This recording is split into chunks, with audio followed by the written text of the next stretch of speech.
नमस्कार बंधुरा नदिया जिलार छोट्ट एकटी ग्राम थेके आमी पूजा देवनाथ। তোমরা কে কোথায় থেকে আমার ভিডিওটা দেখছো অবশ্যই কিন্তু কমেন্টে জানিও। তো তোমরা সকলে কেমন আছো? আশা করছি সকলে ভালো আছো, সুস্থ আছো। নতুন আরেকটি ব্লগে তোমাদেরকে সাথে নিয়ে শুরু করছি আজকের ভিডিওটি। তো আজকে আমি আমার মর্নিং রুটিনটা তোমাদের সাথে শেয়ার করব। আর হ্যাঁ, আজকে কিন্তু বুধবার আর এখন ঘড়ির কাঁটায় বাজে ওই 6:30 মতো। তো আজকের ব্লগটি এখন থেকে শুরু করা যাক। ভিডিওটা তোমরা কিন্তু পুরোটা দেখো।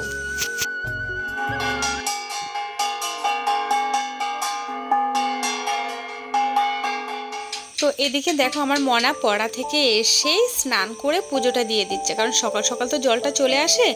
তো আর আগের দিন তো তোমরা দেখেছিলে আমি সন্ধ্যাবেলা বেশ ঠাকুরের বাসনগুলো মেজে ঘষে রেখেছিলাম, তো তার জন্য সুবিধাটাও ছিল। তাই স্নান করে পুজোটা দিয়ে দিল।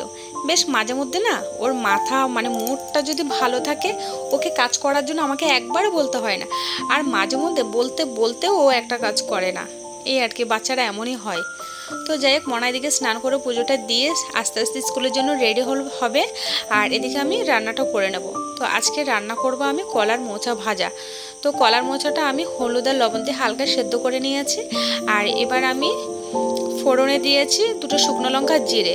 তারপর আমি মোচার সেদ্ধটা দিয়ে দিলাম, তার কাঁচা লঙ্কা আর এখানে গরম মশলা বেটেছি, সে গরম মশলা বাটা, একটু হলুদ আর একটু জিরে গুঁড়ো দিয়ে আমি বেশ কিছুক্ষণ নাড়াচাড়া করে নেব।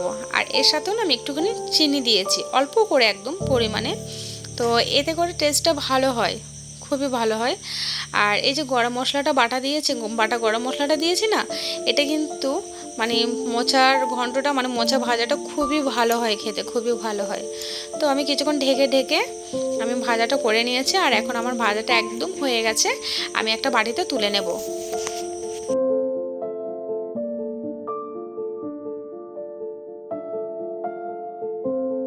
তো এদিকে দেখো আমার মোচা ভাজাটা কত সুন্দর দেখতে হয়েছে বলো। তো এদিকে আবার আরেকটা রান্না করব, তার জন্য আমি 4-5টা পেঁয়াজ আমি কুচি করে নিয়েছি একদম পাতলা পাতলা করে। আর এখানে দেখো লোটে শুটকি, তো শুটকি মাছটা আমি কেটে গরম জল দিয়ে ভালো করে ধুয়ে নিয়েছি। তো আমি কড়াইয়ে তেল দিয়ে দিলাম, তেলের মধ্যে আমি পেঁয়াজ কুচিটা দিয়েছি। এবার আমি পেঁয়াজটা হালকা করে ভেজে নেব, তার মধ্যে শুটকি মাছটাও দিয়ে দেব, আর সাথে আমি গুঁড়ো মশলাগুলো দিয়ে দেব। তো দেখো আমি এখানে কাঁচা লঙ্কা 2টো আর হলুদ গুঁড়ো, লঙ্কা গুঁড়ো, জিরে গুঁড়ো আর একটু লবণ, বেশি কিছু না, এগুলো দিয়ে আমি বেশ কিছুক্ষণ নাড়াচাড়া করব। আর হ্যাঁ, গ্যাসের আঁচটা কিন্তু কমিয়ে দেব, কমিয়ে দিয়ে বেশ কিছুক্ষণ ঢেকে রাখবো। আর ঢেকে রাখার কিছুক্ষণ পরে আমার ভাজাটা একদম হয়ে, পেঁয়াজ তো বেশিক্ষণ লাগে না। তো দেখো আমার এদিকে হয়ে গেছে শুটকি মাছ দিয়ে পেঁয়াজ দিয়ে ভাজা। তো এটা না বেশ ভালো লাগে খেতে, যারা শুটকি মাছ খাও তারা কিন্তু অবশ্যই এরকম করে খেতে পারো। তো রান্নাবান্না কমপ্লিট হয়ে গেছে। এবার আমি আমার মনার জন্য ভাত বেড়ে নেব, কারণ মনা তো স্কুলে যাবে, তো মনার জন্য ভাতটাও বেড়ে নেব। এই দেখো, এটা হচ্ছে আমার সব থেকে বিরক্তিকর কাজ। আমি ওকে খাইয়ে দিতে যাব, আর ও এত লেট করে খেতে, কি বলবো। কি বলো তো, ওকে যদি আমি নিজের হাতে খাইয়ে দিতে বলতাম, আমি যদি নিজে বলতাম ও খেত, কিন্তু না খাওয়ার মতো করে। কারণ ও এত লেট করে। আর তাছাড়াও যদি আমি বাইরে কোথাও কাজ করতে যাই, ও কী করবে, লুকিয়ে লুকিয়ে ভাতটা ফেলে দেয়, এমনটাই করে। আর ভাত একদমই খেতে চায় না, কেন জানি না। ভাতের প্রতিও কেন ওর এতটা অরুচি, একদমই আমার মেয়েটা ভাত খেতেই চায় না। অন্য কিছু দাও মোটামুটি খাবে, কিন্তু ভাত একদমই খেতে চায় না। তো ওই জন্য দুপুরবেলাতে স্কুলে কি খায় না খায় আমি তো নিজের চোখে দেখি না। আর আমার মনটা, বিশ্বাস করো, দুপুরবেলা যে কি খায়, এই যে এই টেনশনটা আমি দুপুরবেলা আসলে যখন আমি নিজে খেতে বসি, এই জিনিসটা আমি ভাবতে ভাবতে শেষ। তো সেই জন্য আমি বেশিরভাগই চেষ্টা করি সকাল টাইমটা স্কুলে যাওয়ার আগে ভাতটা আমি খাইয়ে দিই, তাতে আমার মনটাও একটু শান্তি লাগে। না, সকাল টাইমটা একটু পেট ভরে ভাতটা খাইয়ে দিলাম। দুপুরবেলা যদি স্কুলে 2টো কমই খায় তাও কোনো অসুবিধা নেই।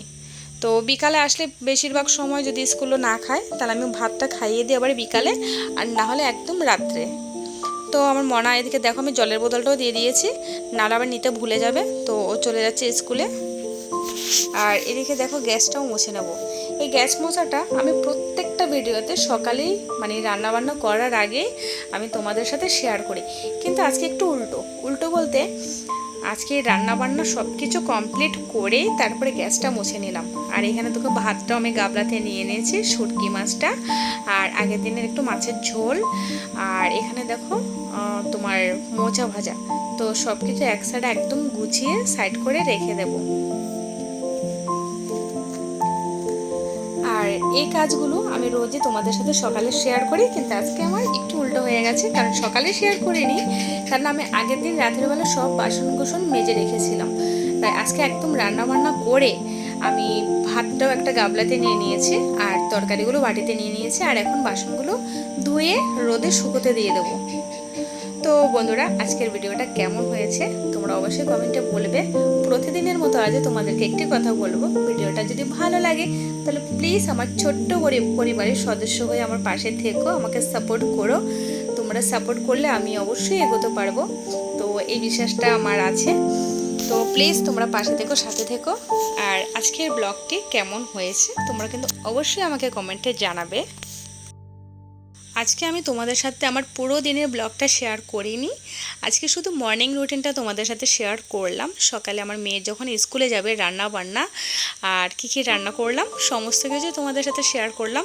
তো ভিডিওটা কেমন হয়েছে অবশ্যই কিন্তু অবশ্যই জানাবে। আর তোমরা সকলে ভালো থেকো, সুস্থ থেকো। দেখা হবে নতুন আরেকটি ব্লগে।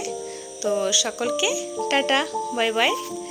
আর হ্যাঁ, তোমরা কিন্তু অবশ্যই কমেন্ট করবে যে ভিডিওটা কেমন হয়েছে, আর আমার কোনো ভুল হয়ে থাকলেও সেটা অবশ্যই কমেন্টে জানাবে, ঠিক আছে?